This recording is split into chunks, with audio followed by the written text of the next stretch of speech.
Alright, let's catch some. Alright, let's catch a limit of sockeye. This one I'm going to do at 3 ounces, 30 feet. People are always shocked how close I run this gear to the boat, but not only is it a combat fishery, but you don't need to go deep. These fish are shallow.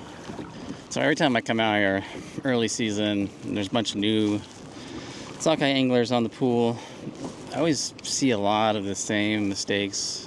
You'll see lots of boats catching, and there'll be those few boats that really just are struggling. And one of the most common reasons that people struggle is they're just fishing far too deep. These fish are really tight to the surface.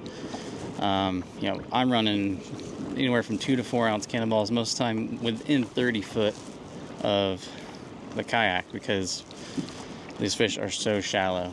And it's great to run it tight to the kayak because it just reduces the number of tangles you're going to have with other boats when you're out here.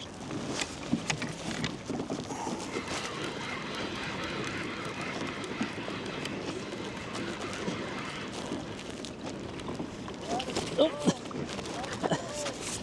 That one hit right at the surface. I was checking it. Told you how close they run to the surface.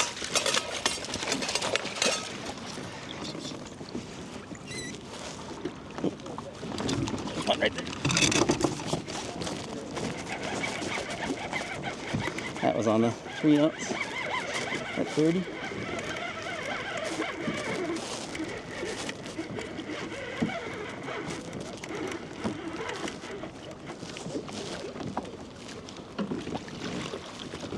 Come on. Got him. That's a nice one.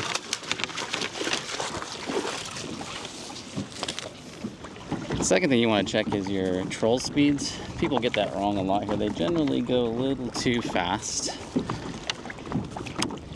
So I'm usually going to be going 1.5 to 2 miles per hour downstream, and then usually 0.9 to like 1.2, 1.3 on the way against the current. Oh, there's one.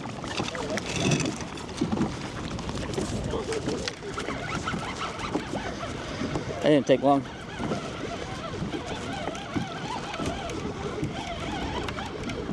Coming in right at me. Ooh, it's a nice fish.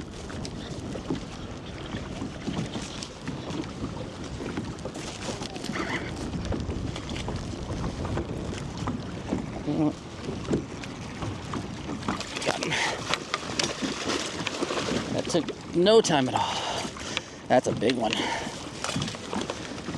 See if we can't get this one sorted. That's a big sockeye fish. Brewster pool. Now another thing you'll note is that most of my leaders here, and most of the leaders of people who are doing it successfully, are pretty short. Generally 15 to 10 inches is sort of the go-to leader length for me. It's really a simple formula. It's just, proper speed, proper depth, a short leader so he puts lots of action on your gear. I'll see a lot of folks come out here, they buy the pre-tied, hoochies and whatnot or spinners, and then they're running them, with a big 2 to 3 foot leader or longer. You'll definitely catch fish on those, but you'll get a higher number of bites on the short leader stuff. There's one.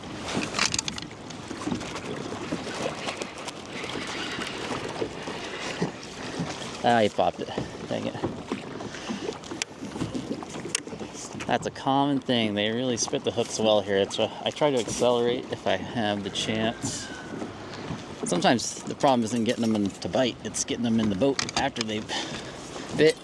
If you have space, you can throttle up, or you can do a couple cranks in the rod holder. That helps too. Kind of drive those hooks home. But it doesn't always work.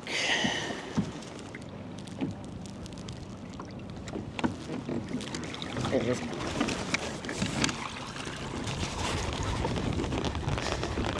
Stay with me.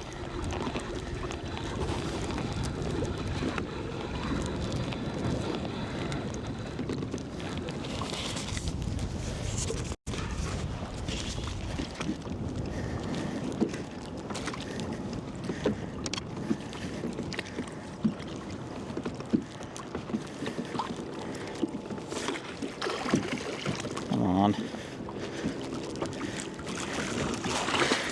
There we go. Got them in that deep net. Once they're in the deep net, they're good. I've seen a lot of them bounce out for people, which is why I really recommend a deep net. That's my 4th fish of the day. I'm all done. Fish number 4. Took me almost twice as long as yesterday. Yesterday it took me 45 minutes. Today it took me an hour and a half. The main thing is just, keeping them shallow, the right troll speeds, right leader length. Keep those leader lengths short. Today I struggled a lot with keeping them on the hook. The first few fish went into the net right away. The rest of them I really struggled, and I think I just wasn't giving enough gas and keeping up with them, keeping pressure on them. That's just kind of sockeye fishing. They're really tough to keep on the hook, but I really like having a long-handled deep net. I see a lot of guys using short nets and shallow nets, and they bounce out. Half the battle is just getting them in the net once they bite. The other battle is getting them to bite, which hasn't been too hard thus far this year. All right, guys, I'll see you next time. And just remember, fish smarter, not harder.